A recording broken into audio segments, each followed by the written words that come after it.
on the idea of terror and the thought of terrorist governmentality, emergent puzzles for the free world. So, moving right along, it is now my pleasure to introduce our guest speaker, Dr. Soumyabrata Chaudhary. He teaches at JNU School of Arts and Aesthetics as an associate professor. Theater, history, performance theory, cultural studies, philosophy, and politics are some of his chief areas of interest. One of his papers, Appearance of Poverty, Poverty of Appearance, Political Sociability and Theater in the Subcontinent, was published on the website of Theater and Performance Study, Warwick University. We are very elated to have someone with this much intellect and rigor in this subject. We hand over the charge to him. Thank you, sir. Thank you. Can I ask you for how long am I expected to speak? Sir, it's 45 minutes. 45 minutes. Right. Thank you. Thank you. So, yes, thank you very much. I'm very happy to talk to all of you as part of this discussion of this philosophical society of your college. Um, I understand that you're also reading some particular texts of philosophy and of contemporary interest, and I will try to refer to some of them, but I'll be very happy to discuss the discuss the points that have come up in your own readings after I finish my talk. So let me try and elaborate a little bit the title itself of my talk. There are three puzzles that I want to talk to you about. The first puzzle being, is it possible to conceive of an act of terror as it is named or called as incarnating or transmitting or even teaching ideas? In other words, similar acts which are apparently violent, which involve sometimes in the extreme case suicidal attacks, but which are not understood to be terrorist, are different from what are called acts of terror insofar as the latter acts of terror are not simply acts of extreme violence, including suicide attacks, but in those very attacks, something is transmitted. Something is almost as if taught to the world, who are as if spectators or students in front of these sort of performances of the acts of terror. Is that possible to think of terror then as not merely the emotion which comes along with what is called the ideology of fundamentalism, but as something which is in its very performance, in its very enactment? So again, I refer to the example of a suicide attack, a suicide bombing, for instance, to not merely be that attack, be that particular kind of extreme violent act, but in that very enactment, transmit, incarnate, or even teach ideas. Is there an idea of terror? And is an act of terror also then an act of teaching, a pedagogical, a didactic act? This is the first puzzle. It's a general puzzle. But then there's a second puzzle, which is a little more particular, which is this: that is it possible to, again, conceive of or think of these very ideas that are transmitted through acts of terror to be converted into principles of political rule, of political government, of regimes of political power? In other words, that can be constituted as forms of political and social government. And not only that, can these governments, which are, insofar as they are based on principles enacted in acts of terror, the terrorist governments, claim legitimacy from the general order of things or even the world order? This is the second puzzle. Can something which intrinsically seems illegitimate convert itself into a regime of political power? And not only that, can such a regime claim legitimacy? This is the second puzzle. The third puzzle is a little more tricky, which that can such a political regime, which basically means a kind of terrorist government which comes into power in a state, a terrorist state in that sense, not only exercise political power or governmental power or state power, but be the condition for another kind of power which is more micro-political, more minute, which is the power that we identify with the economy.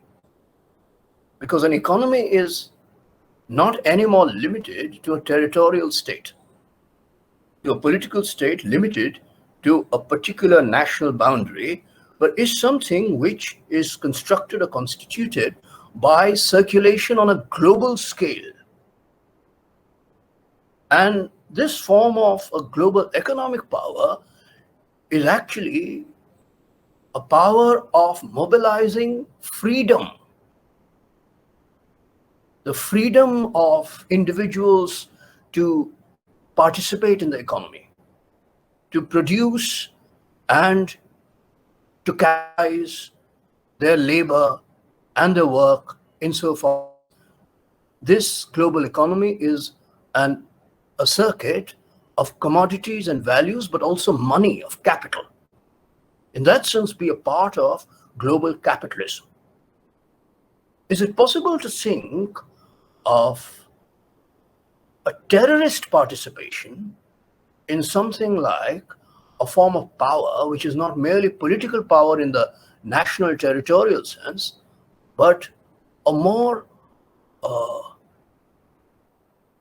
individualistic power, a more productive power, which produces not only commodities, but actually produces a form of global capitalist dominance of capitalist power, which moves beyond territorial boundaries. So is it possible to think of a terrorist self, a terrorist individual, a terrorist social individual as participating in global economic power? This is the third puzzle. And this third puzzle is obviously the most complex and most delicate one. But why have I said that these puzzles are puzzles for the free world? And you must remember that free world is put under citation marks, quotation marks. Because free world is a particular kind of entitlement, a particular kind of announcement, a particular kind of naming, which actually distributes the world between two parts and names the two parts. One part being the free world, that is a world based on a certain kind of principle or a certain image or a certain idea of freedom, and another part which evidently is not the free world insofar as that world is not based, negatively speaking, on that idea of freedom. So, the puzzle is a particular kind of bewildering experience of the free world insofar as the free world has now to consider that part of the world or that other world which it contrasted to itself as the one without freedom or without at least the principle of freedom underlying it. And there is a name for that world, which you must already have realized, which is a theocratic world rather than a democratic world. And we'll come to these distinctions in a moment. But it is a puzzle when this distribution, or even this contrast between a democratic world and a theocratic world, is blurred insofar as you're challenged to recognize and legitimate something in that part of the world which is apparently not free, and yet is almost threatening to participate in this global circulation of a kind of peculiar freedom, which is a freedom not merely to be free, but to produce, to take part in the formation of capital, to produce profit, a freedom to be utilized and regulated, but also a freedom to be at every moment converted into value, what Karl Marx called value, which also simply means money.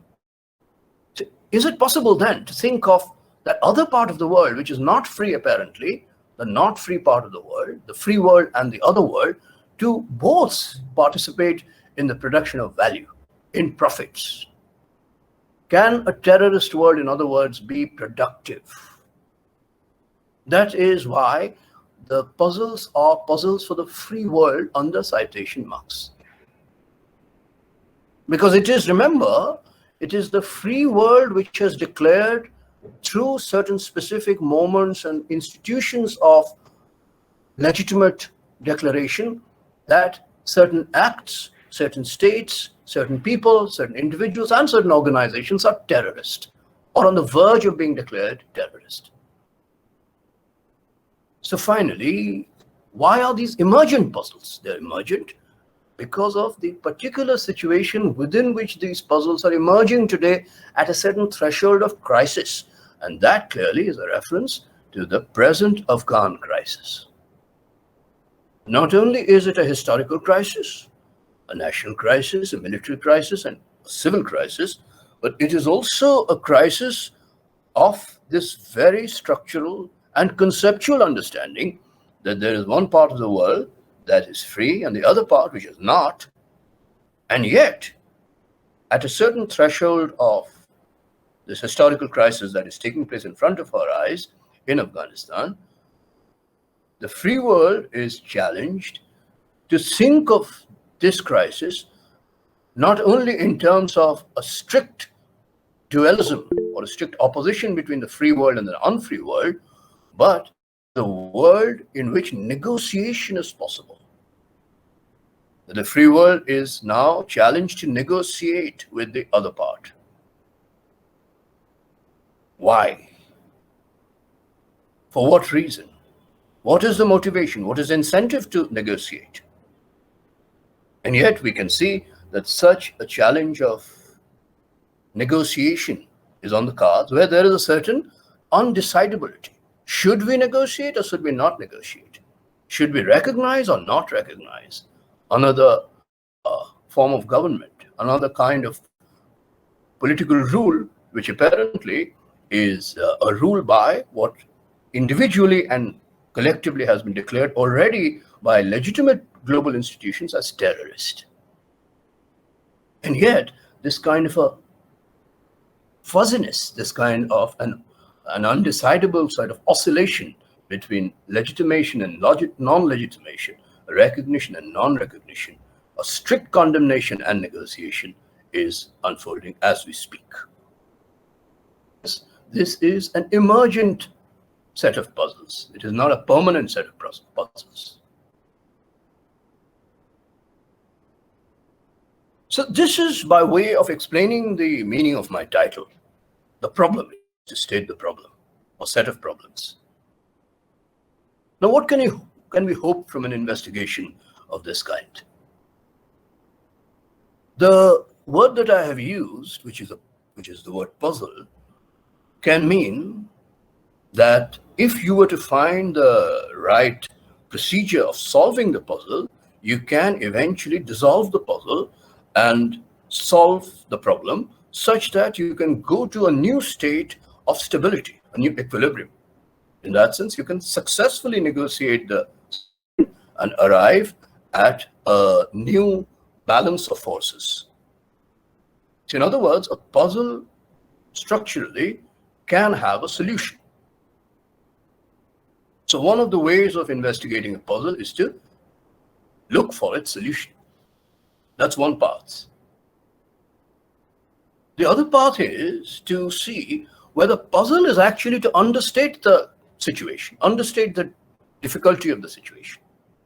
Whether a puzzle actually is meant to be dissolved not into a solution, but into a kind of self-critical lesson where the very initial distinctions between, for instance, what is understood to be one world and the other world, the principle of freedom on one side and another kind of system of thinking, which is often called theocratic, or even the very question of what is constituted in a terrorist act, insofar as a terrorist act is different from other similar suicidal acts, and I'll come to those examples. Are these very distinctions to be rethought and also self-critically to be investigated from on what ground were these distinctions at all born? What was the genesis of these distinctions, both historically but also conceptually? So there are two ways to go. One is to solve the problem, and in that sense find a solution which helps who? Which helps not philosophers, not the philosophy that much, as policymakers, as people who are in positions of power, who have to actually undertake the job of negotiating points of agreement and making certain kinds of new balance of forces. But if a puzzle is not solved, a puzzle is actually made into a self-critical lesson, that who is this lesson meant for? Clearly, it is a lesson meant for those, and I mean this in the largest universal sense, those who are willing to think critically about the other, but also about themselves. And themselves here doesn't mean simply individual selves, but those forms of identity with which you identify. For instance, that you identify with a form of life that we call democratic, in which you participate. You identify with a form of rule that you call democratic, of which you are a part. Or, in the largest sense, that of a free world in which you live, in the largest sense of the word, more than a nation, more than single society.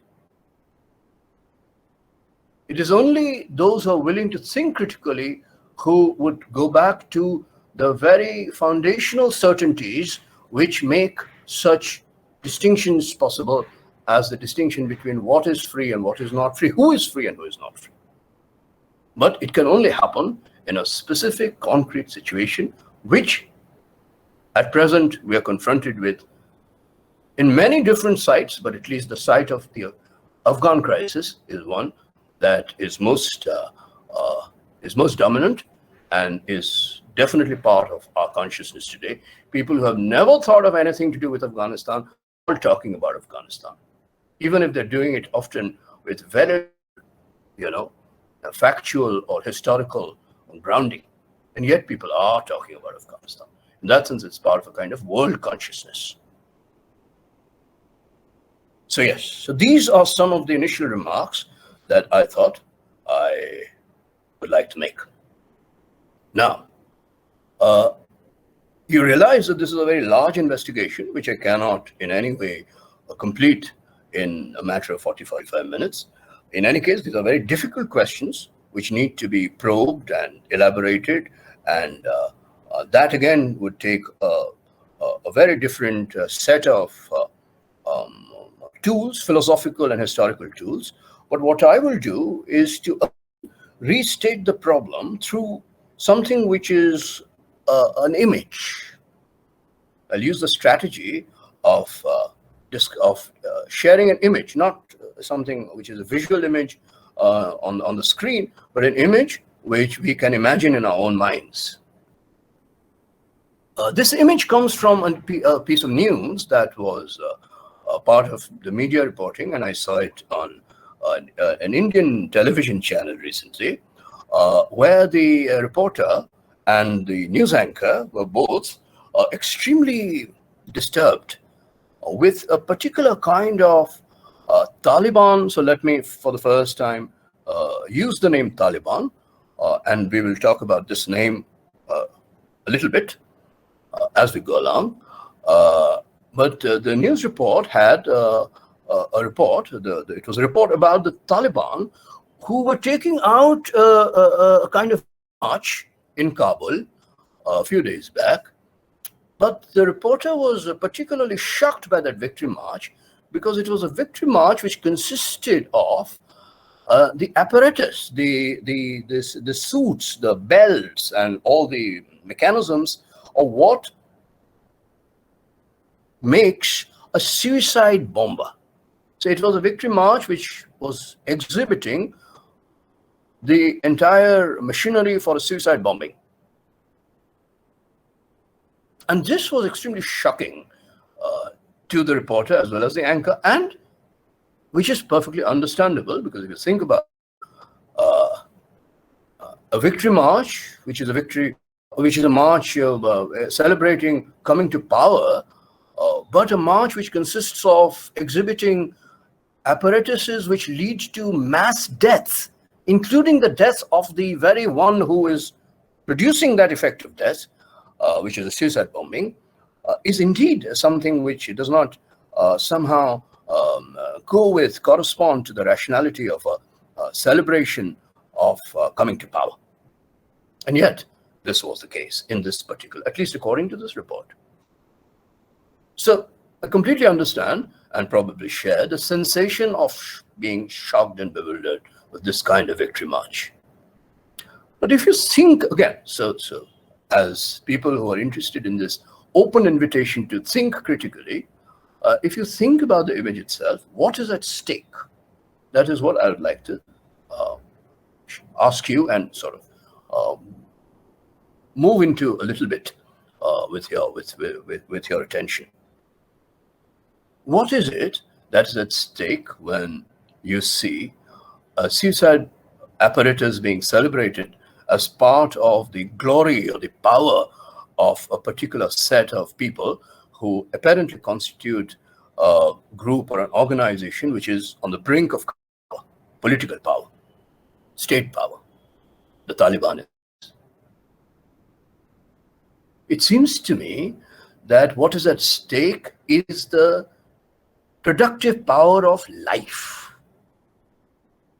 So if suicide bombing is seen as the emblem of the power and glory of a particular kind of organization, then it seems to contradict in a very fundamental way the very reason to be in power, which is to make life productive.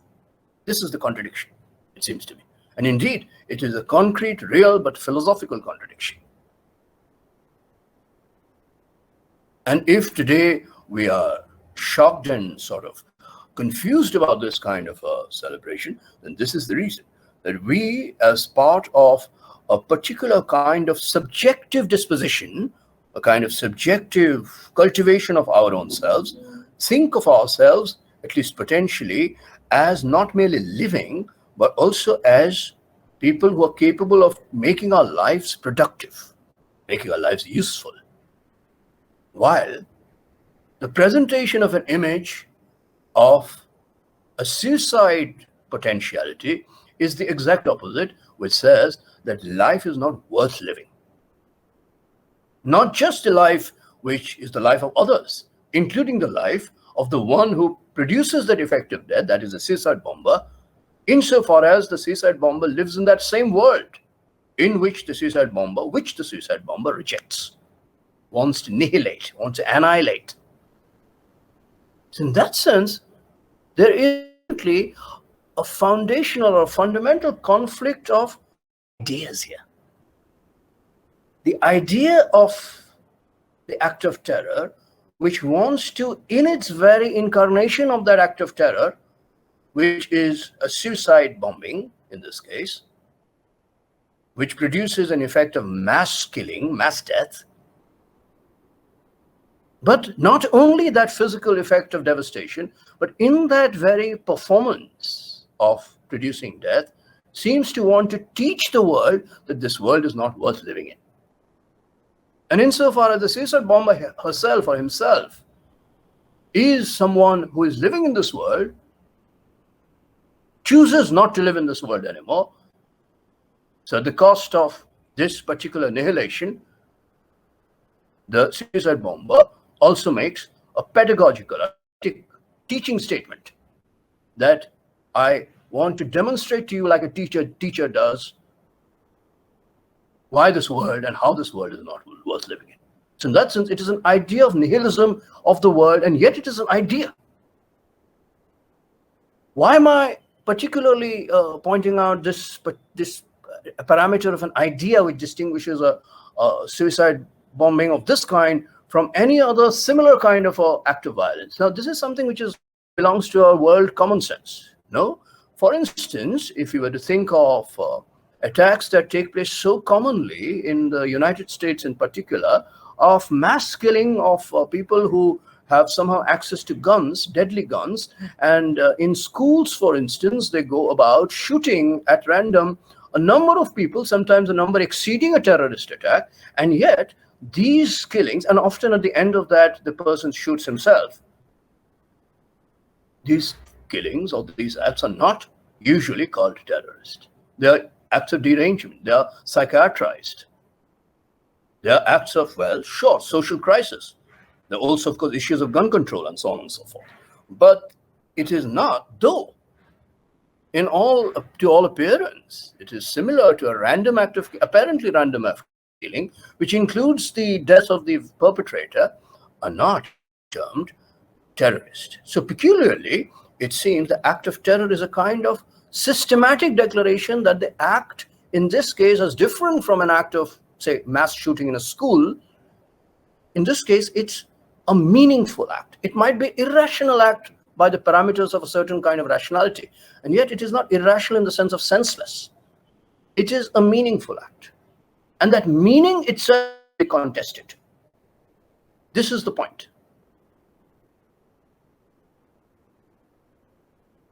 That is why, if you think about the history of the declaration of the word terror in the recent times, you'll find that in the earliest phases, particularly with the Iraq War, in the first Gulf War, and then the Iraq War, and then the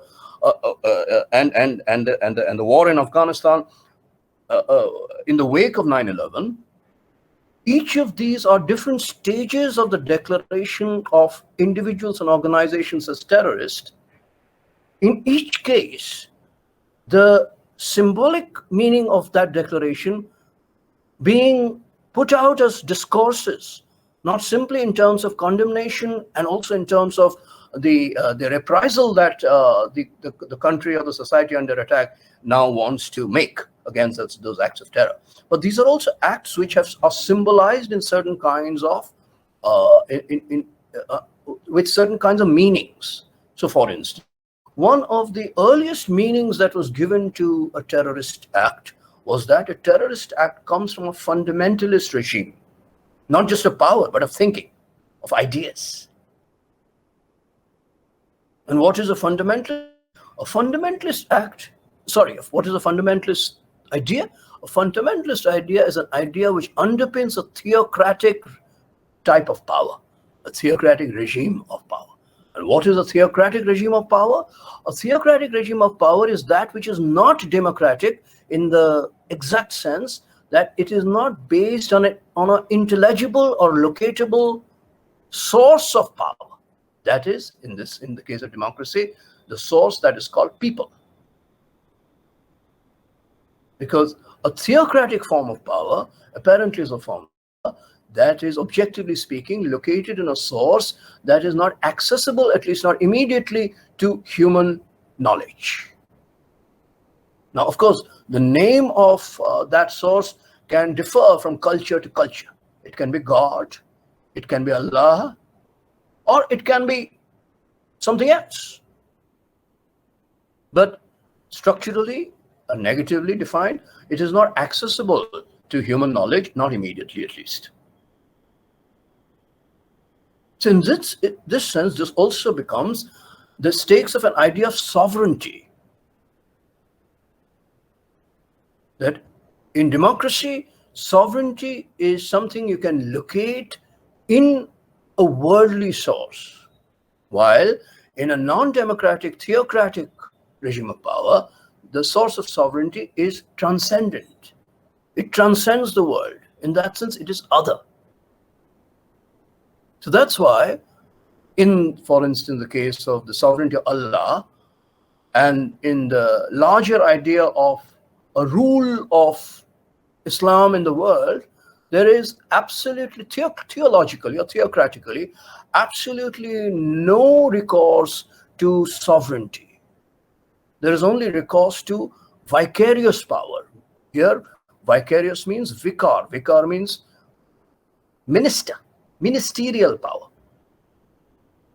Or vicar can also mean wazir, prime minister, wazir-e-azam. So the minister is not someone who is the representative of power of people in the sense a democratic power is meant to be, but is a minister of power whose source is immediately untranslatable in human terms. So there is no way of even immediately through reputation claiming sovereignty in a particular theocratic understanding of, for instance, Islamic theology of power.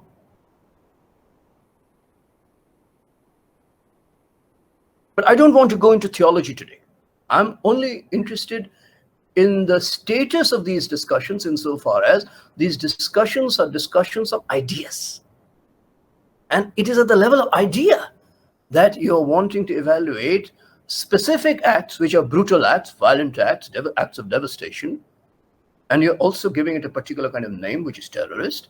But those acts in themselves are to be differentiated by the property of somehow not merely being in the simple sense that terrorists are ones who do the bidding of fundamentalist rulers. Not just that, but like, again, to repeat, in the act of terror, the idea is incarnated. In the act of terror, the idea of a certain non-democratic or a non-locatable, non-worldly power is transmitted. So what is at stake is a debate on an idea or through an idea. So in that sense, we can speak of an idea of terror. This is one way of looking at a certain kind of reaction, which is a common reaction in people who belong to, well, within citation marks, the free world, with democracy as its norm of social government, but also political rule. Because we think of suicide bombing as something which is apart from being something which is terrible and almost tragic, as counterintuitive to our premises of life. Why? Because the only thing we have in the world which we can use to make life interesting, life productive, life pleasurable is life itself, our biological life. And a suicide bomber apparently uses this life to cancel it, to annihilate it, to finish it off. So it is counterintuitive. But of course, even there, as you well know, there is a particular further idealizing term to consult, and that is the term which Slavoj Zizek, in his essay that I know you people have read recently, the one he wrote on Afghanistan, the first one, I think. I haven't read the ones he wrote after that, but the one that he wrote in the beginning, he talks about that, which is the term of martyrdom. Now, of course, martyrdom is not something which is peculiar to a theocratic or a fundamentalist or anything which speaks of sovereignty in a transcendental or otherworldly sense. Martyrdom is something that we use commonly, for instance, in our discussions of military sacrifices and military deaths that take place in wars among or within democratic societies. We speak of soldiers, for instance, the Kargil soldiers, as martyrs. So it is not something which is peculiar to either the ones that are named terrorist or who, in the larger sense, are religious martyrs. So the question is, again, I'm not going to enter the question as as to actually look at all its dimensions, but still put it on the table to discuss, which is this: that in the use of martyrdom as a way of responding to specific kinds of acts and events within democratic societies, particularly the act and event of military sacrifices in situations of war, is there already a kind of theocratic appropriation, an appropriation of theocratic language to describe something which cannot be adequately described by a language of pure democratic, this worldly, in purely this worldly terms?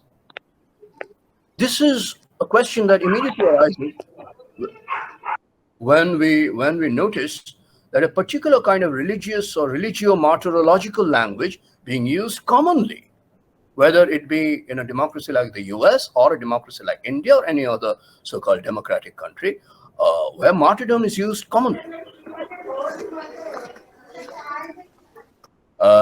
So we have to ask the question that is there already, in the very terms of how we think of our lives in democracy, particularly when these lives are threatened by war and so on, we already take recourse to a language of transcendence, which religion and martyrdom provides to us through history and through culture. Now, in Slavoj Žižek's article, he points out something else. He says the question of martyrdom in the particular situation that unfolds in Afghanistan today is not simply a martyrdom in the larger sense of those individuals who are willing to die for a cause, whether that cause be that of a nation or that of something which is subjective cause, which could be the cause the desire for redemption or the desire for paradise in an otherworldly existence, and so on and so forth, Jannat. It is not only this larger idea of martyrdom, which is a kind of complete idea of martyrdom. Who is the one who is a martyr? The one who lays down his life for something more than life. So nation is more than life. That is individual life. And is more than individual worldly life, or anything else that you can think. So it is a kind of complete idea of the rationality of martyrdom. Slavoj Žižek points out something, and he of course takes this idea from Michel Foucault, and I don't want to go into these details because that will take us, it will take too long. Nevertheless, what Žižek is saying is that in the immediate experience of what happened with the Taliban takeover, this very quick and unexpected takeover of the entire country, including Kabul, was that the Taliban was able to somehow produce a kind of subjective intensity, which is the intensity of martyrs, but not those who complete the sequence of martyrdom. So what is interesting in Žižek's piece is that he's talking of an experience in which there is very little Taliban casualty. In the past, we have seen a huge number of deaths on the Taliban side. We've also seen number of, after 9/11, not in the US, but in other parts of the world, a number of suicide attacks, which have resulted in a large number of deaths. But in the recent, almost what now, in Afghanistan, actually what we see is a far fewer number of, at least the ones we know, of Taliban casualties. In that sense, not too many martyrs. And yet what Žižek is saying is the intensity which drives them to take over and, in a sense, completely dominate the other side, which is the Afghan, which was the Afghan National Army, trained by the US and so on and so forth, is the power of their subjective intensity, which is indeed a martyrological intensity, but it doesn't necessarily lead to martyrdom. It becomes, it in life itself, a power more than life understood purely instrumentally.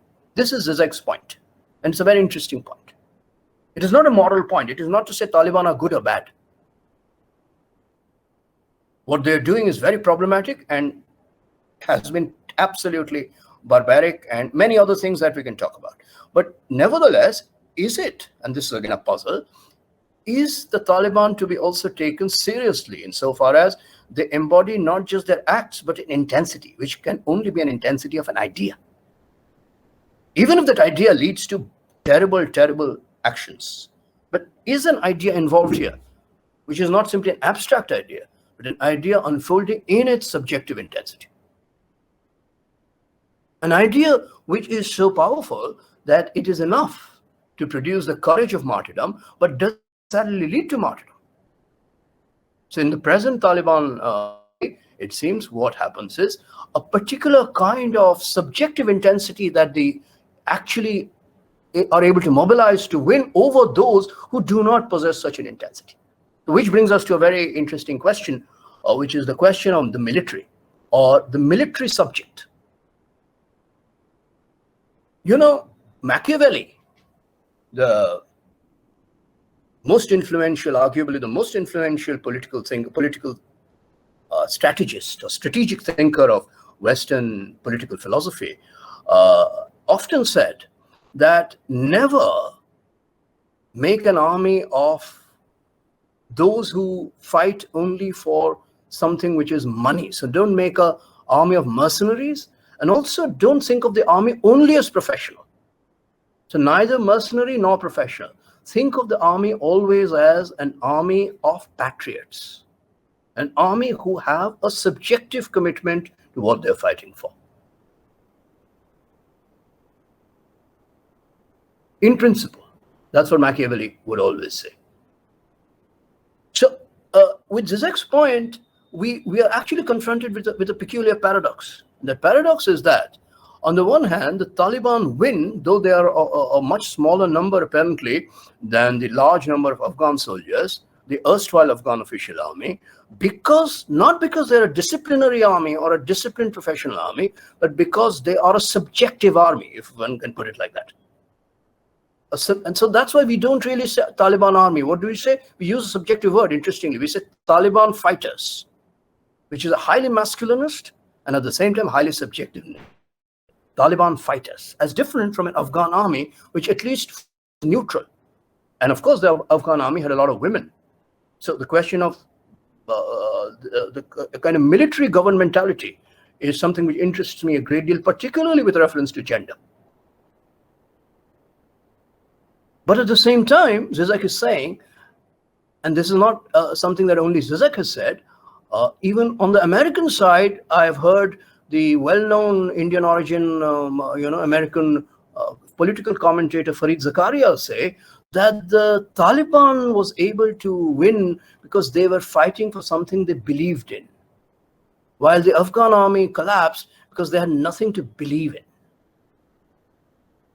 Again, the point is not that believing what you're believing in is a good thing, but that you're believing in produces a kind of subjective structure, which is the structure of courage, which eventually could lead to martyrdom, but doesn't have to. It could also lead to victory. But that threshold in which you're willing to risk your life, which is also a risk of that you take in life, makes you that much more subjectively more viable for a military victory, strangely. This is the paradoxical statement.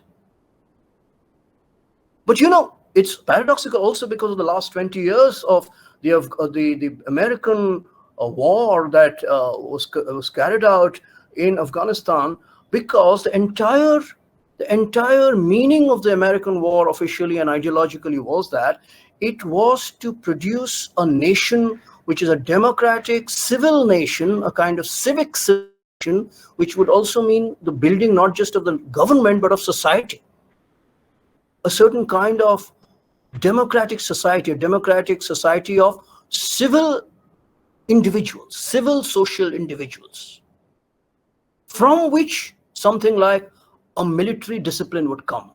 Exactly what Machiavelli was trying to say.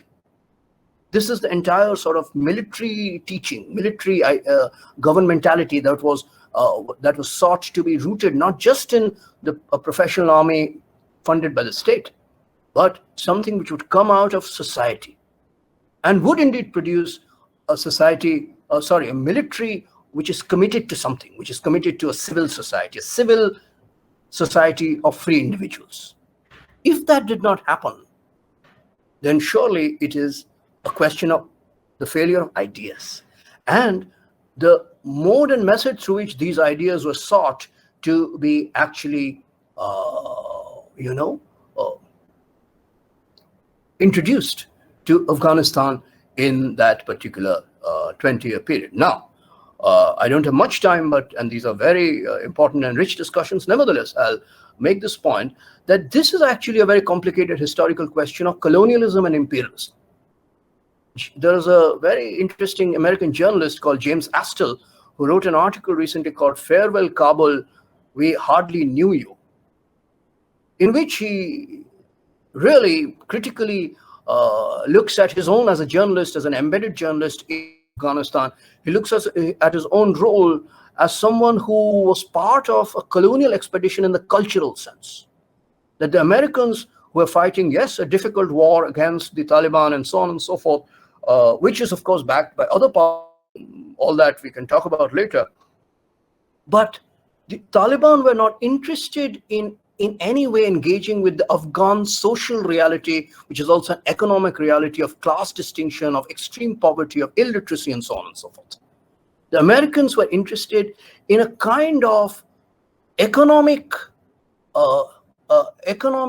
top-down management of the situation on the one hand, which is basically to put a lot of money in the name of democracy or in the name of building democracy, and at the same time to existentially live in Afghanistan as alienated colonialists. So James Astell actually writes about this Kabul French restaurant where he's sitting and drinking, and there's a lot of decadent, sensuous or sensual whatever activity going on of drinking, flirting, and so on and so forth, in which one of his companions sort of shouts in that, because music is also playing, which is very loud, which is also the kind of feeling of great freedom in a society which otherwise is not supposed to be free. And the one who who is sitting next to him shouts through the music, "But this is madness. This is total madness." Now, what is this madness? Is it mad to be free and have a good time? Of course not. One must have the freedom to have a good time in society. Absolutely. That is freedom in the most basic sense. But it is madness to live that life of freedom in a society which is structurally and intrinsically so terribly unfree. Not just out of so-called religious, non-democratic, theocratic fundamentalism, but out of its own social contradictions, out of economic deprivation, out of class exploitation, and so on and so forth. So in that sense, the Americans were playing the part of the typical colonialist, and you can find comparable experiences in the Indian experience of British colonialism in India, where the colonialists were themselves a kind of alienated existential lot, drowning themselves in a kind of democratic sensuality, while at all the time trying to build a so-called non-democratic nation, convert a non-democratic nation into a democratic society. Something as peculiarly paradoxical and even corrupt. So that's why, subjectively speaking, it is not surprising that what came to real Afghan, particularly Kabul-centric society, was not at all democracy in the sense of an idea, but democracy came as money, and money as the very source of corruption. So democracy became, the project of democracy became equal to a kind of corruptibility, which is obviously a total travesty of the idea of democracy. But it is also a testament to the failure of that idea at the very heart of a colonial imperialist project. Even if it was done at a particular moment of American history after 9/11, which produce and usually produces in any regime a counter sort of what is called counter-terrorism, which is the same thing as saying counter-irrationality. So counter-terrorism should be taken literally, no? Counter-terrorism is counter-terror. So if there is terror on one side, there is also counter-terror on the other side. The only thing is we are fighting over legitimacy, which is illegitimate terror and which is legitimate terror. So peculiarly today, the negotiation that is taking place over the Taliban situation is that, is it possible to move Taliban from illegitimate, non-legitimate terror to something like legitimate state terror? Now, that is something, and now I'm going very quickly because I think I'll finish in 10 minutes or maybe 5. Now, that is something which is very, very interesting because the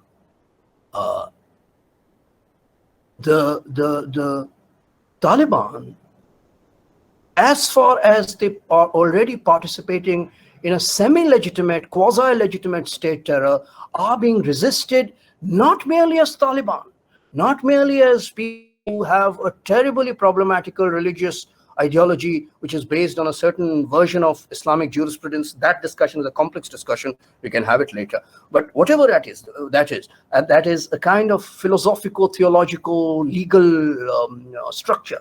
But the resistance today that is taking place, and it is taking place as we speak. Yesterday, we heard news of women, and so the question of gender is so important. Women coming out on the streets and speaking against the kind of foreign influence over Taliban and so on and so forth. Doing it now not only to fight or resist the Taliban as people with bad religious fundamentalist ideas, but people who are as much in control of the legitimate violence of the state. So the civil resistance against power is actually something which is as much a resistance against state power, not just terrorist power. So we are already seeing a distribution in the meaning of terror between state terror, which is without an idea, which is only securitarian, which is only negative. It only wants to protect itself from any kind of damage to the body of society. And the earlier peculiarly nihilistic and yet affirmative idea of terrorism, where terror is an idea of this world as something worth annihilating or annihilating, which is the earlier Taliban, which is seen as barbaric. Why? Because barbaric in the sense of something which they do not believe in, which is life as potential, life as being able to produce a regime of governmentality, which can be economic governmentality, military governmentality, and also other kinds of micro-governmentalities of freedom. For instance, the governmentality of women in particular to go and work, to live freely and have their own life in terms of relationships, in terms of their individual social relations of power with other parts of society, including the other genders of society. All of this, if it is reduced to a particular version of law, call it Sharia law or whatever, then obviously this is a certain arrest of governmentality. It is an arrest of life understood as a potential for production, for creation of social and economic proliferation. In that sense, globalization. So it is anti-globalization. It's back to something which is restricted and localized and regional. In that sense, identitarian. And the women today are fighting against that. But they're not fighting against it only on the grounds of a religious, social, cultural, conflict of ideas. It is also now a fight against the very question of state power. So the situation is ambiguous. It is true that a lot of women, particularly women who are coming out in the streets, still look upon the so-called free world as an inspiration. But at the same time, they are not so sure that the free world, as far as the free world is a world of that same state with its state apparatus of terror, legitimate terror, will support them in the long run. So NATO states and America has often, on the one hand, has accommodated some amount of immigration, but at the same time played a part in suppressing those very people who then immigrate after a certain point because life becomes unbearable, and they help the government in power if it suits their interest. So with the Taliban, things are ambiguous at this point. And so with the protest, we should not see the protests only as a protest supported by the free world, but a protest which is at this point singular, if not isolated. And at the same time, the singularity of the protest is something which also makes it so inspiring. Now, the last point that I want to make, and of course, it is only a fragmented point, is that the question of the subjective intensity that we locate in the Taliban self, the terrorist self that Zizek pointed out, can easily be racialized. So irrespective of what the Taliban has done in the past and what it is doing now, it can be made into a kind of barbaric or an evil essence, that the Taliban is evil. And it is evil in a precise sense that it is not simply in what they do, but it is an essence in the sense of something which is beyond individual empirical manifestation. It is an essence in the sense that it is an essence of something anachronistic, something which belongs to the past, something which is not capable of democracy. Zizek makes this point, that it is an out-and-out racial construction when the Taliban is not merely the real Taliban as a historical, which is a complicated history of the Taliban itself, that I don't want to go into. But Taliban becomes a kind of what in linguistics is called a metonymy, a kind of index of a larger population. And what is that population? This brings us to the old Orientalist paradigm. It could be a population of Orientals, population of those colonized, population of those who are not subjectively up to the task of democracy, and eventually a population in a particular historical epoch of, say, Muslims, a kind of Islamophobic characterization. But the Taliban is actually being utilized to promote something which is already deeply Islamophobic. It is possible. That is one hypothesis. And Zizek mentions that. So on the one hand, you can look at the subjective intensity as something which is regressive, infantile, and pre-democratic, pre-political. You know, like we say, oh, these guys are just, they are not thinking. But the paradox is, it is exactly, and I again and again have pointed that out, that when you impute the name terrorism or terrorist to these very people, then what you're doing is imputing the power of an idea. Not that they're not thinking, they're thinking very powerfully. But yes, they're thinking powerfully, in your view, in the wrong way, in a terribly wrong way. And yet you're not saying they're not thinking. So you're saying two things at the same time which are opposite. You're saying they're not thinking, they're mad, they're out of time, they're not up to thinking democratically freely. And at the same time, you're saying they're thinking too much, they're thinking too deeply, they're thinking too rigidly, but yeah, they're thinking, they have ideas. That's the first paradox, or in that sense, the puzzle, but a puzzle which is not moving in the direction of a solution anymore, but moving in the direction of a sort of inverted direction of a self-critical reflection. The second point that Zizek makes, which I want to just mention at the end, is that the subjective intensity is not merely an intensity that is physical, or that is what we think of. There's a word that's used a lot these days in literary theory and art theory and philosophy, affect. Something which is intensity in the sense of something which is passion. It is not just that. It is, and he takes the word from Michel Foucault, it is a kind of truth. What is truth? Truth is something which is more than your physical immediate being. Truth is something which you live for, and yes, if it comes to that, you can die for. So Foucault used to say, in modern society, Western society, he meant, people have found a new truth, which in his case, in his studies at that time, he used to call it sexuality. That sexuality is not just a physical capacity or a physical property, or biological and so on. Sexuality is a discourse of truth. So if you ask a modern Western individual, what is your true being?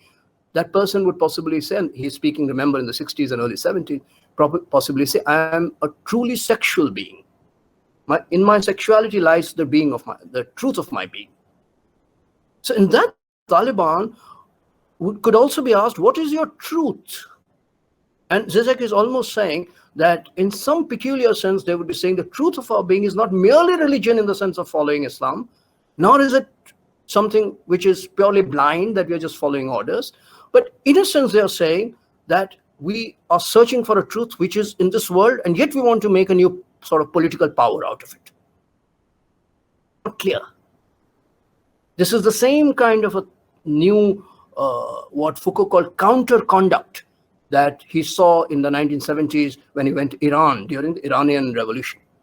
But the difference is today, the term theocracy, which was so commonly used in Iran, which is a form of constituted non-democratic power, clerical power, religious power, which of course in the past Christian theocracy has the most elaborate set of theological and political doctrines and so on and so forth. Today, we have seen a corrosion of this kind of a politico-philosophical term. Today, we don't speak in terms of theocracy. Today, we are speaking in terms of sheer terrorism. So, in a way, we somehow feel incapable of dealing with the question of political philosophy, either or philosophically. We deal with it in terms of something like conduct. When we reduce the intensity which goes with new ideas to pure physical behavior, which is a barbaric behavior, violent behavior. And that's my last point, one of the sites for where we see this behavior unfolding in the most vivid, intolerable way is the so-called Taliban attitude to women.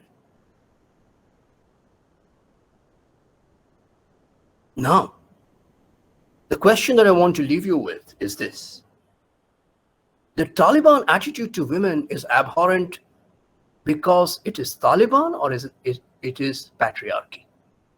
In a particular mode of religio-social being, today supported by a war machine and state power, making it doubly threatening and dangerous for the lives of women in Afghanistan in particular? Or is it something so irreducibly and essentially Taliban that the word patriarchy is not good enough to describe Taliban? Because patriarchy is too much of an explanation, too much of a structure, too much thinkable, analyzable, too much academic, that in most media discourses and most of the things that are being said, also in India, mostly in India, much more in India than what I find in some of the reports from the Western media. In Western media, there is some complexity. There is, after all, a deep, open criticism of Biden and most of the NATO powers. But in India, mostly what I find is a strange, almost pathological repetition of the same, which is the same name, Taliban, Taliban, Taliban, or a few other correlated names, which I don't want to go into today.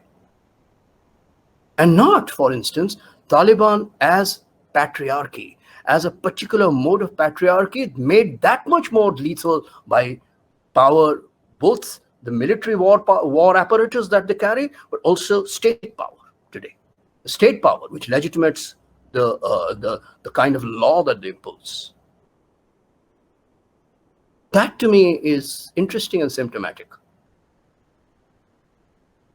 That insofar as we say Taliban and we do not say patriarchy, we also, in a sense, reduce the question of women to a pure Muslim question, rather than a universal question, which it is.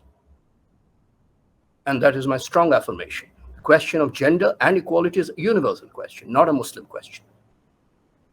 And this you can verify historically in the modern period itself by the fact that those individual acts which the Taliban imposed last time through violent means and now threatens to impose possibly, for instance, mode of dressing, segregation in schools, even stopping people from using their freedom to create a kind of social, economic, military and artistic world for themselves, and so on and so forth. Uh, each of these individual issues have also been issues of political contention within democracy. If you remember the issue of wearing a hijab, a veil, in the case of women, Muslim women, in France or in much of Europe, has been an issue of freedom of women to think about whether to wear or not to wear, as different from the democratic fundamentalism, which declares that the very act of wearing is, in a sense, the body of a certain terrorism that a woman now carries, not a suicide bomber, but a common free woman in Western society carries insofar as she wears the veil. Recently, I heard on BBC a fashion model and someone who's a fashion editor today in Norway speak about a Somalian woman who emigrated in the most difficult circumstances because of the absolutely unbearable conditions in Somalia, politically, that is, as in terms of religious fundamentalism, to Norway. And in Norway, she was constantly, and she wears a headscarf, and she was constantly victimized and even abused for that very headscarf, which then she wanted to sort of she did resist through making that headscarf emblem of her freedom, something dialectical, critical and dialectical, absolute and fundamentalist. And of course, she did not make this statement the way Zizek suggests, as part of a collective act of new freedom, which would not be either Islamist, fundamentalist, Hindu or Christian or capitalist, but something which would be a new affirmation of the thought of freedom as collective and egalitarian, probably communist in Zizek's understanding. This person, the Somalian person in Norway, is of course not speaking communistically. She's speaking from within capitalist governmentality. So that is why she's saying that I became a successful model, a very noted fashion editor within the industry itself. And yet, my brand is actually strangely the the scarf. It has now today become paradoxically the brand, which means what? The very productivity of freedom, from which you can make money, which paradoxically is the very thing which, as in a different register, you would consider abhorrent, pre-democratic, or even uncivilized and terroristic. So already this division and contention is taking place, but not in Afghanistan, not with the Taliban on the edge of a very ambiguous and problematical state power, in full-fledged, but at the same time, deeply fissured democratic societies.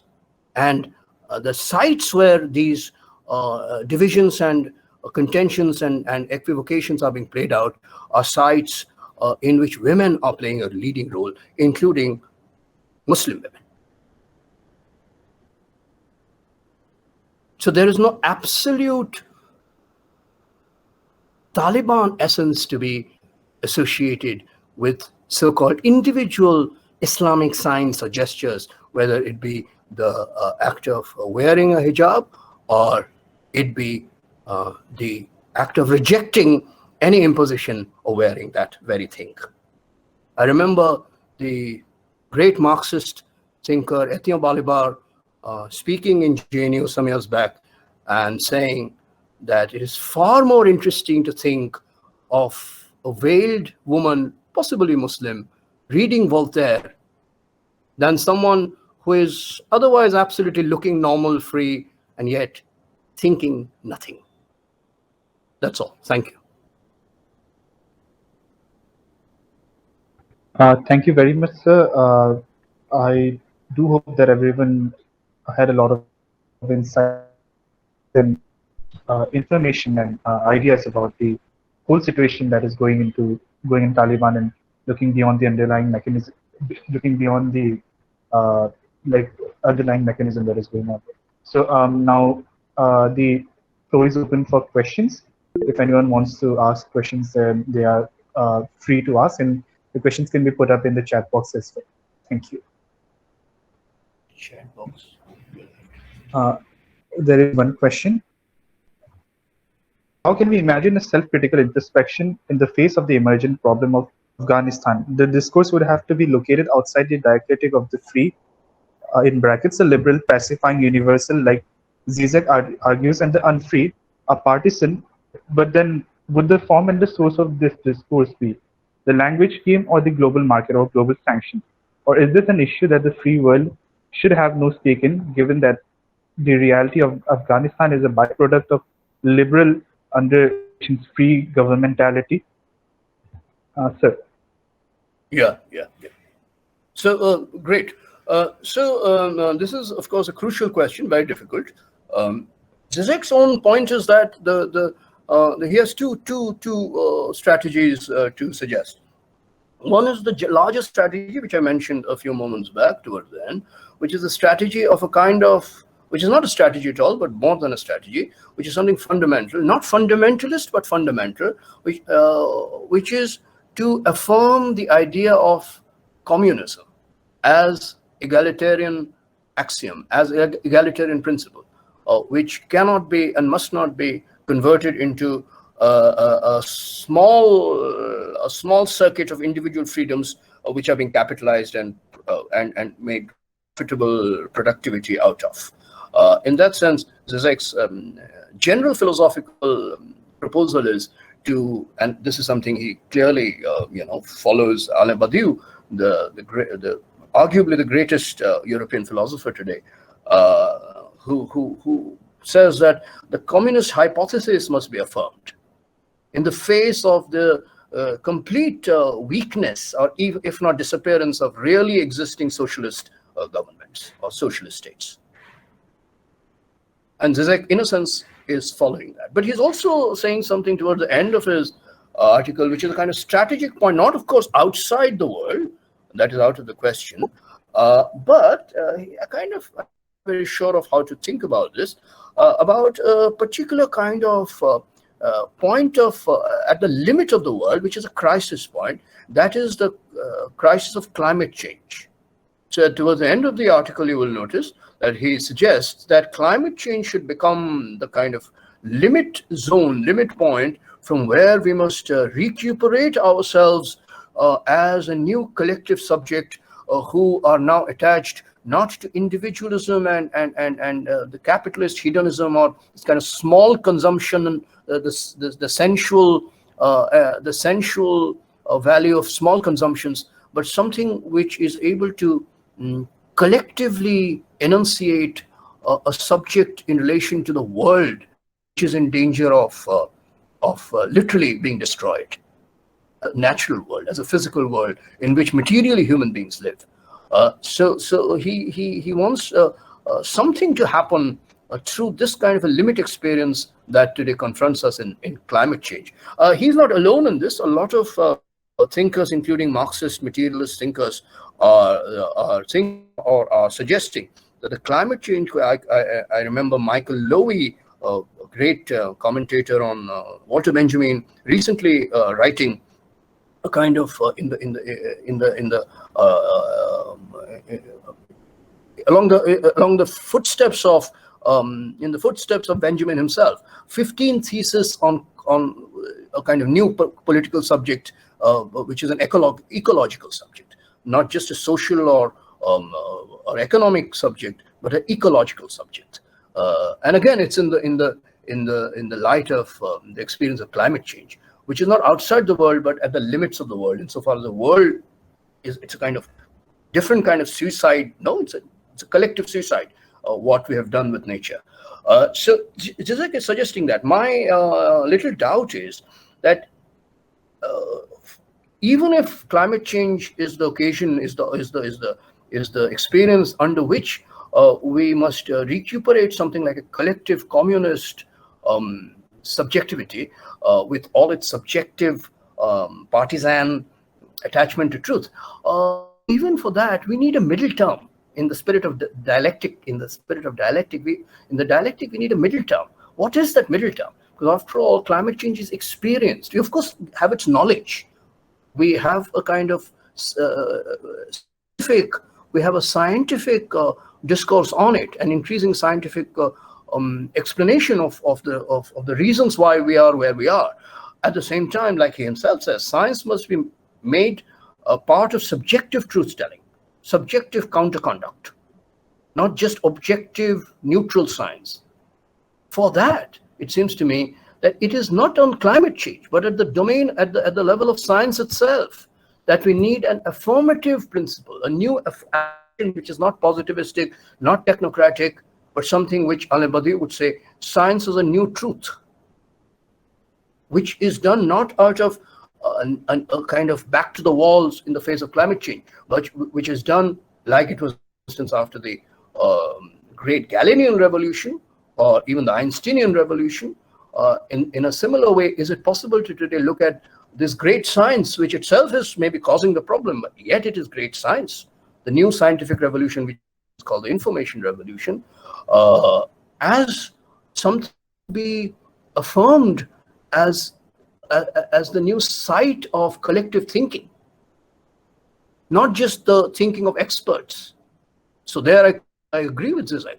It's not a matter only of expert science, but science is a capacity of universal capacity of collective thinking. But it has to be done independently as part of human freedom, and not directly coming out of the experience of climate change. Because you see, the trouble is, if you speak of crisis as the direct cause of change, then you are basically saying the same thing that capitalism says all the time.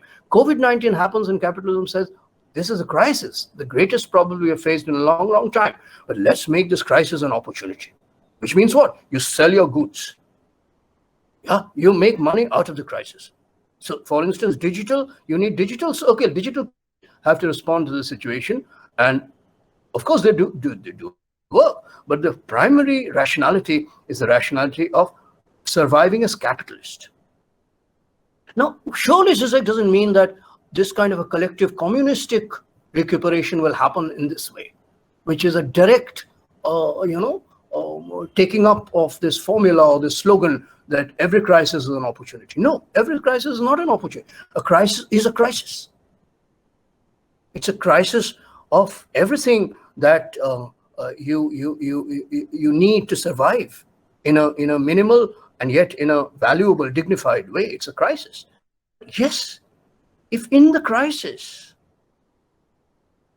some kind of a universal freedom to think can still be extracted, then to the crisis you can speak back with something greater than the crisis, which is a new universality. But if you say that crisis itself will produce a new universality, you're doing something contradictory. You're saying something intrinsically nihilistic and negative will, as if through spontaneous, miraculous regeneration, produce a kind of new way of surviving and even glorying. I do not think Zizek means that, but to me it is a philosophical as well as a strategic problem. So yeah. So we have the next question. Yeah. Wrongs that are now emerging in Afghanistan should weigh upon the American conscience. The American political leaders has in some fashion their responsibility. Sometimes possible that in doing the best available thing, we are nonetheless guilty of doing something morally wrong. Many philosophers have disliked the idea that someone might make the best choice available, and nonetheless we thought to have committed a moral wrong. Yeah. Oh, well, the question of responsibility is very tricky, there's a practical responsibility which they have completely abandoned. But responsibility also implies that you accept the American position or status in the entire Afghan history. And not just in Afghan history, in the history in the Middle East, not just in the history of the Middle East, in world history. But after all, it was not actually only after 9/11 that the Americans did what they did, which is move into a country and their entire military power and change their lives and bomb that country relentlessly, causing so much damage and death, particularly in the provinces in Afghanistan. In any case, it's a different question, of course, an important question, very important question, but an empirical question. Between Kabul and the provinces, there is a world of difference, it seems to me. And we have, and it is through the US eyes and the media that, in a sense, slavishly imitates US, the US imaginary. We have a Kabul-centric, entirely Kabul-centric view of things. We hardly ever go beyond Kabul in what we look for. And that is the doing of the Americans. So, but that is not the only, it is not peculiarly Afghan. It has been happening since, well, please read Carl Schmitt for this. His analysis of what has happened in different parts of the world, including in South America, from Lyndon Johnson's time, which was the project of importing and injecting democracy in other countries as part of imperialism, neo-imperialism. And that was something that was done by the US in the post-colonial era, and yet imposing a new colonialism. I mentioned the social contradictions of an embedded American journalist in Afghanistan as someone who is speaking as an alienated colonialist, carrying the values of capitalism in this small island of a restaurant in an otherwise, and this is much before the takeover of Kabul by the Taliban, in a greatly divided and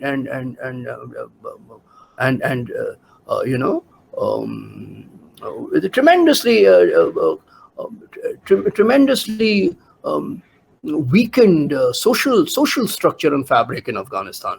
Anyway, so all of this is something which we have to take on board when we speak of the U.S. intervention or U.S. moment in foreign societies. Now, that's the first point. The second point is that, yes, insofar as they're there, it's a question of, philosophically speaking, of duration. What is the duration of that kind of imperialism? That kind of, peculiar colonial imperialist presence? Once they're there, then yes, like in any colonial, because you're not just carrying out an imperialist war. You're not just carrying out a war of imposing a particular dogma of so-called democracy through your military power. You're also intervening in society. Once you intervene in society, it produces an internal duration of change. And that is the moment of responsibility. For instance, once you produce a new military, I'll just take the example of military, then you have not just come with your military. You have created a new situation of many military channels. The American military, the new Afghan military, a so-called modern military, and this is something no one speaks of anymore, but this is something which earlier, I remember the economist Wolfgang Streeck talk about it in his book, How Will Capitalists End? The use of mercenaries.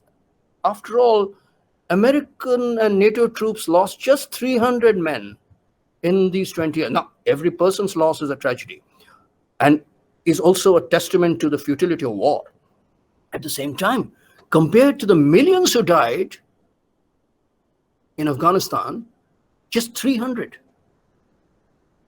One of the reasons for that, Streeck told us earlier in his book, was that Americans literally wanted to win a war or win wars without losing life. Not just losing life, without doing what Zizek is saying the Taliban is doing, which is to risk life, without even risking life. For that, one of their main mechanisms or the main ways was to employ mercenaries. So mercenary, a socially disciplined army, and military imperialist army, three tracks are going on at the same time. So military is a social question now. It's not just a military state question, it's a social question. So you have a responsibility when you expose social individuals to the opposing side, that is the Taliban in this case, in a real situation like they did in the last few months, and then you abandon. So there you are right. There is a kind of practical morality there. But there is no way this practical morality will be served after all, who responds to morality? People with conscience. But a country is not defined by conscience. Individuals are defined by conscience. And surely American soldiers also have consciences. And in fact, they have admirable consciences, because you hear, and this is something unthinkable in today's India, you hear so many retired American military generals, experts, who speak so critically, not just of the ruling government, Biden and so on. They speak critically of the military itself in America, of the very idea of a military ethos in America. Unthinkable in India today. But you at least hear this in the several discussions that are taking place after Afghanistan. So there is a kind of moral conscience there. But only after you've retired, after you've come out. But within the military, there's no question of conscience as a structure. Because the military is a professional automata. Military has a kind of automatic efficiency. It is meant to have an automatic efficiency. So at that level, if the automata breaks down, which it did, then where do you go? You're literally left nowhere. So it is not unreasonable that you do what any human being as a biological reflex you do, you flee. So Afghan people might have fled, which is not because they are scared or they are lesser soldiers, because they are real human beings. They are real people. Real people flee when they are left in a disoriented state. Absolutely reasonable. So yes, at that level, within the duration of social change, including social governmentality, the sudden and this kind of disoriented and disorienting departure of the Muslims indeed is a terrible moral failure. But that does not mean that the Americans in the first place were justified in at all undertaking this project. So fundamentally, it's not a moral question. Fundamentally, it's a political imperialist question. But yes, within the duration of their intervention, it became and becomes a moral question. But like every time, in every case of such military imperialist interventions, no morality is ever respected. So yes. So going to the next question, we have, does locating the under quotation new Taliban within a political run the risk of legitimizing it as a valid under brackets acceptable within humanitarian discourse position? Sorry, can you repeat that question, please? I was not very clear about this. Please, can you repeat it? Okay. Yeah. Does locating the under quotation new Taliban within a political discourse run the risk of legitimizing it as a valid, acceptable within human discourse position? Right. Yeah. Yes. So exactly. So this is the dilemma, no? Exactly what I started out with. This is the dilemma that if you accept, then you legitimize. But you see, there is already a threshold you have crossed, no? Which is that the Taliban seem to be in a position of asking for legitimacy. Based on what? Not based on the principles of a new Taliban government, but based on the principles of a new Taliban victory. Let us not take the question of victory in war with lightly. It is victories are already legitimized. That is why injustice can be so you can have an extremely unjust, oppressive force win a war. The act of winning a war legitimizes, even in the eyes of the loser. In fact, it happens so many times that when you lose a war, the first thing you do is to negotiate with the victor to at least find a place within the structure that the victor is now going to govern, even if the victor has an extremely oppressive and unjust, disposition. So again and again, it has been said along the lines of Vietnam first and now Afghanistan, the Americans lost the war. The Taliban won the war. So the very fact that, and this is something which even the mainstream, almost the sort of America Trumpist media, the equivalent of a right-wing media, also accepts that it's a loss. It's a loss. Of course, the Trumpist media says that more because they want to put it on Biden's shoulders. Just like in the opposite counterfactual, if Trump were doing it, Biden would have done the same thing with Trump. So that is expected. But basically, you are saying that America did lose the war. Yes, we did. So the moment you say that, even if the Taliban are the face of evil on the earth, you have already legitimated Taliban. The victors are legitimate. So again, read Carl Schmitt, a problematical but a genius jurist who understood this better than anyone else in modern jurisprudential thinking and state thinking, who always said that the so-called ideational understanding of legitimacy comes later, ideological understanding. The primary understanding of legitimacy should be war itself. Who wins, who loses? So to that extent, Taliban is already, and this is also part of realist international thinking, relations thinking, no? That let's be realist. Who wins? Someone who wins, you have to negotiate. So to that extent, it is not a question of intending to make them legitimate or giving them legitimacy. You have very little choice, apparently, in this matter. The more important question is, how are you doing it? What is the motive of this? That is very interesting. So you will notice that I have been speaking in the last few days of an inclusive government. Now, I have been thinking about this, that imagine this, because it's not an election, it's not one party, Taliban is not a political party in that sense. You can make a demand of, well, Taliban's won the war, but you're saying, now you be wise, and you also bring in other sections of the political sort of forces, groups, including Hamid Karzai and Abdullah and so on and so forth. And also bring in your moderate section. Most unlikely, but it would be the best if you also brought in women. And women are also on the street saying inclusive government. Now, according to me, women saying it on the streets in the mode of protest and demanding an inclusive government is very different from media kind of manipulation of an imagined Taliban, which you're saying, okay, Taliban has won, but let's combine in our own heads Taliban with the moderates, somewhat from. No, this is very strange. Suppose someone were to win an election in India or any other country. Would you then say, okay, you've won the election, but please get in some of the other opposition party also? Because it's a military and also a very strange, problematical sort of war that was fought, hardly a war. It happened, and it happened so quickly, no one really knew how to react. You are now making these sort of wish fulfilling demands. So it is not surprising the Taliban brings in if it chooses to, project its hardline, most terroristic sort of persona and brings in the Haqqani or whoever as part of its ministers. In a sense, challenges the world that we are going to do it the hard way, and we still, ask you for legitimacy, and you're going to give it to us. Now, will it happen? Will it not happen? What will happen? I do not know. None of us does.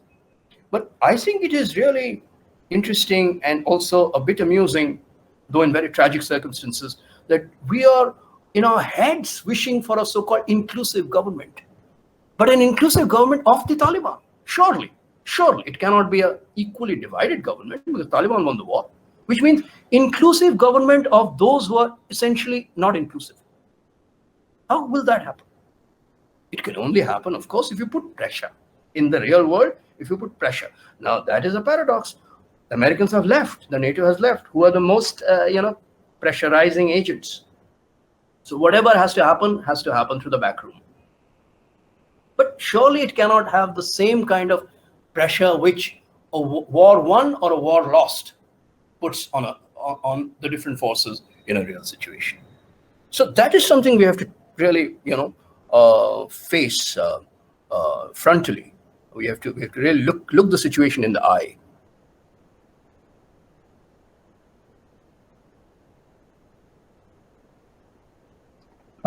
Yes, sir. The next question being, Yeah. do material consequences have a non-material basis, that is, ideas with respect to conflict? If so, do we address the ideas that give rise to these consequences or address them materially instead? Yeah. Yes, sir. Exactly. No, this is a very important point. What does Zizek say? He says that we are not talking of ideas at the level of their most abstract form of presentation, which, for instance, which in the case of martyrdom is something like heaven, something like once the whole act of death has taken place, something like transfiguration. So in the secular appropriation of martyrdom, what you do is you say that this death of the soldier is now to be to strengthen the state, to strengthen society. So it is brought back into the world.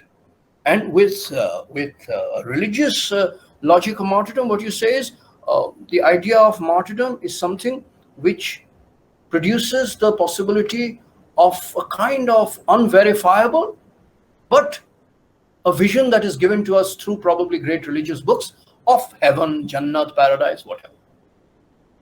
Now, instead of either of these two things, which are both ideal, is it possible to think, and that is Zizek's point, which is a very, is it possible to think of this very ideology of martyrdom in its material movement, in its very subjective action, in its very subjective conduct, in its, not just in the empirical conduct, but its subjective attachment? That's why the term truth is so important.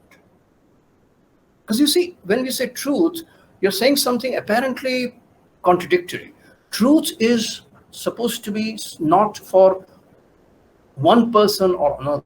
Truth is for everyone. Truth is meant to be universal. So scientific truth, the sun rising and the sun setting, or the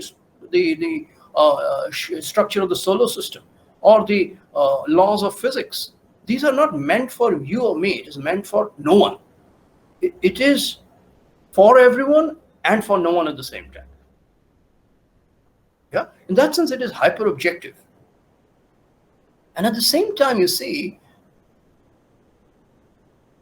and this is the question of phenomenology and truth, the world does not reveal itself as true. It reveals itself as appearance. It reveals itself as phenomena. So Wittgenstein had once said that, if the solar system was thought of, not solar system, but the planetary configuration was thought of in the earlier period, like Aristotle and the Greeks and others did, different from the Copernican system, then what would be the physical correlate of that? So just because today there is a scientific revolution and our mathematical understanding of the solar system has changed, does not mean that the physical correlate of that system has changed. Aristotle also saw what we see, which is a stone falling back on earth if you throw it up. But Aristotle gave a different explanation for it from the one Newton gave to it. Right? So the phenomena does not spontaneously generate the law or its truth. So the tendency is to think of truth on the other side, which has absolutely no phenomenological basis or no phenomenological support at all. Something which exists purely as a statement in a neutral sense, in a disembodied sense, with no passion, with no emotion attached to it.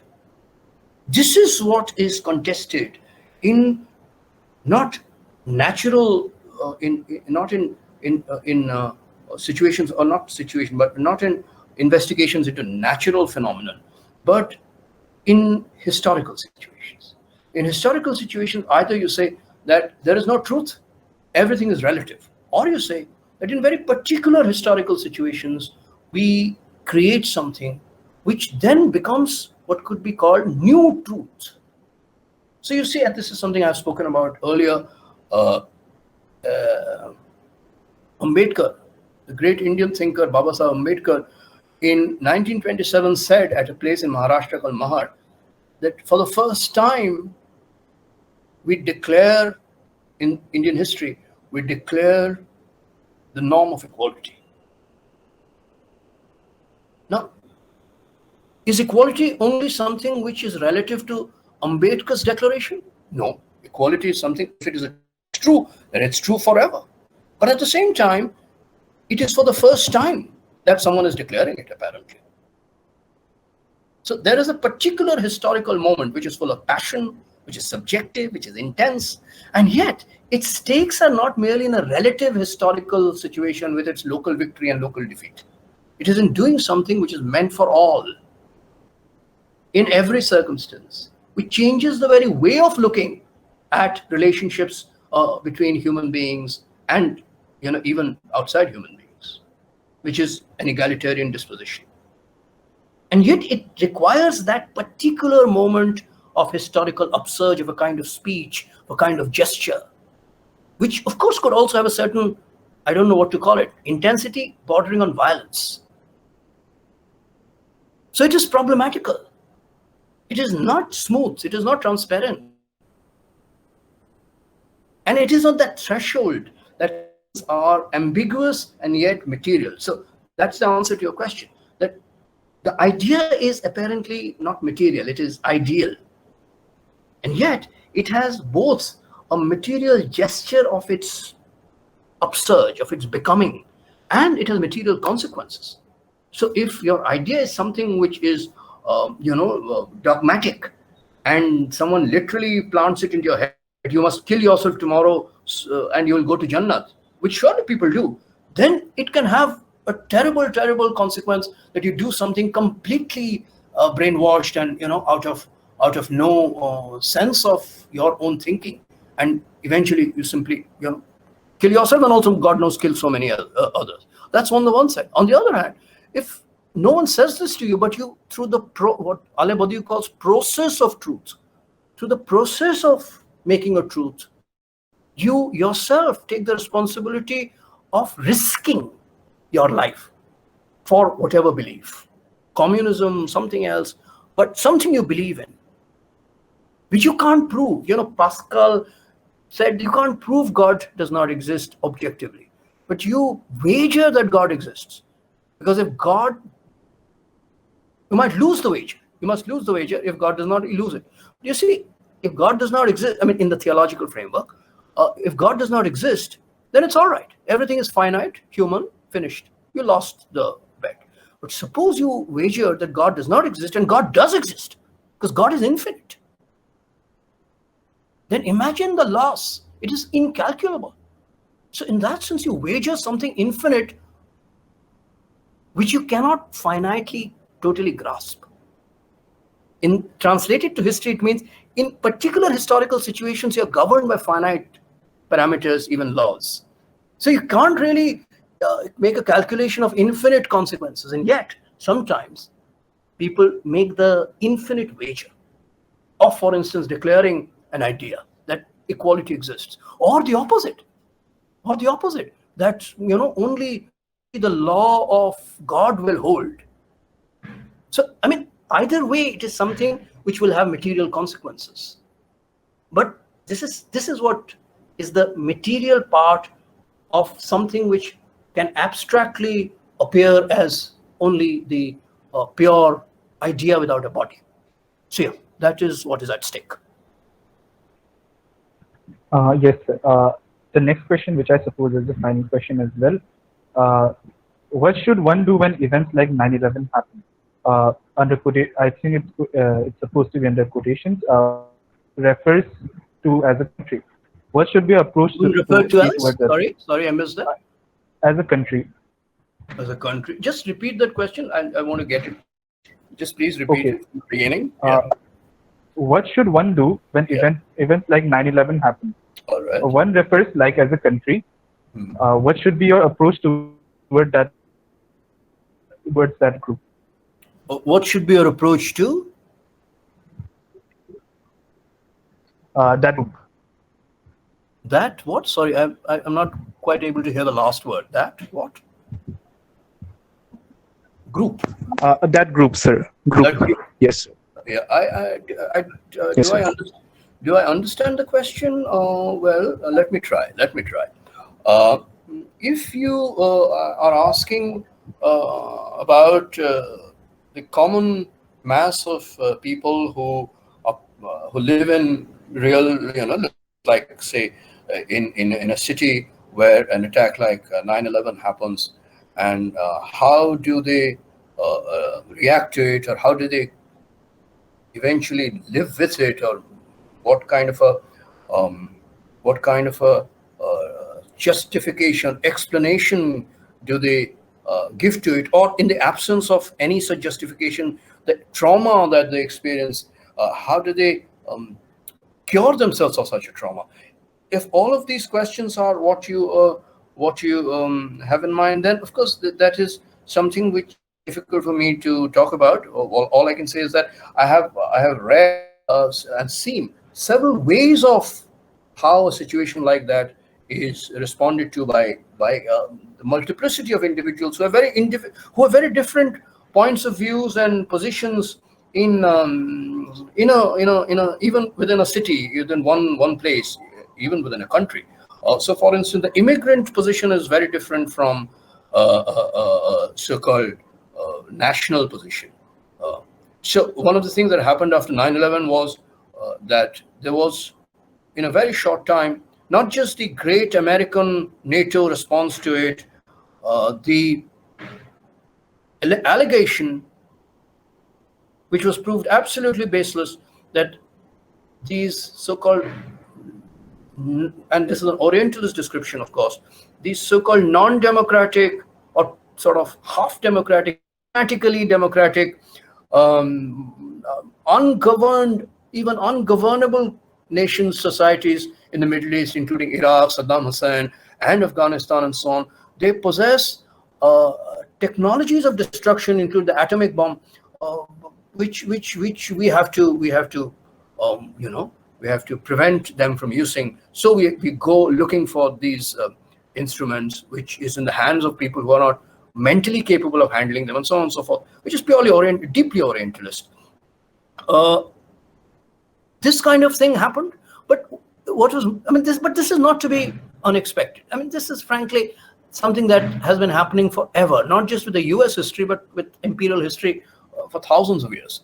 What is far more important and existentially far more consequential is how it created an internal uh, reconfiguration of relationships, race relationships, gender relationships, and eventually human relationships in Western societies, free societies. That's why the interest of today's talk, according to me, is a kind of critical hollowing out of the so-called solid foundations of free society, of free world. And that is something we see so palpably, and it has been depicted in so many great films and stories, and a lot of uh, artistic portrayals of what happened after that, particularly with the Muslim.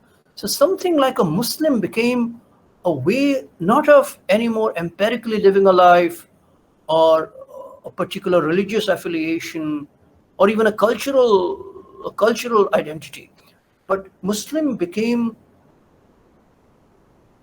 a locus of distance, a locus of separation. But this was enacted and keeps being enacted in airports, inevitably. And remember, this is not done only. This separation is not enacted only in Western societies. In fact, this is very interesting. Many years back, I went to Europe for some time, for a few days actually, and I found that by and large, the European airports in Germany, in Great Britain, in UK, were treating people, including people who apparently were Muslim because they were wearing certain sets of clothes, with a lot of not too much politeness, but a basic norm of decency and so on and so forth. And yet, when I was coming back to India at Dubai, there was, with certain people who were evidently identifiably Muslim, while there could be a lot of people who were Muslim but not identifiably so, there was so much securitarian, nearly violence. I mean, they were asked to open their bags and remove their shoe, and 10,000 things they were forced to do. Now, is it something? So it's easy to say, look, it's this Dubai or whatever, that kind of society where you behave so rudely and so violently, while American society or Western societies are so polite. No, it seems to me this is the best way of operating. Islamophobia is produced through a very specific Western cultural, which was called culture wars at that time, through a cultural pathologization of the figure of the Muslim. But its performance of everyday violence is externalized, almost subcontracted back to that very society which you have pathologized. It's a perfect sort of a, trap that you lay, cultural trap that you lay. So this to me is the most dialectically dismal and wretched consequence of what happened at an everyday level, at the level of individual bodies of people through Western society, but in all of the world. But of course, the cause of it is not some intrinsic, people like Huntington and others have said, some intrinsic dualism or irreconcilable civilizational war between Islam and the West. Not at all. It happened because of a real historical action, which was the action of invasion that the US conducted. Now, of course, you can explain that invasion by saying, well, no power would, because after all, Bush was advised by a lot of people, his own military expert, that don't do it, because this atom bomb thing, this nuclear bomb thing is a hoax. They knew it. But Bush didn't listen to any of that. James Astle writes about it. He didn't listen to it. Because they had to do something. Just had to. But once it's a material kind of a, so it's also a wager. So it's the other kind of wager. The wager which is not a wager on ideas, but a wager on just doing it and then to hell with it after that. We'll see. But maybe it's also a wager on the next election, right? Because unless you do it, you don't win the next election. So I don't know if this was your question, but these are some points that occur to me. Thank you, sir. I hope this answers the question. I think we can wrap it up here. First of all, thank you to you, sir, for entertaining such an insightful ideas into this discourse, and thank you to the participants in the meeting for taking time out of their busy schedules and attending this talk. And with that, we'll wrap up this session, considering the time constraints. Thank you very much. Thank you. Thank you very much. Thank you, sir. Thank you, sir. Thanks, everyone. Thank you, sir.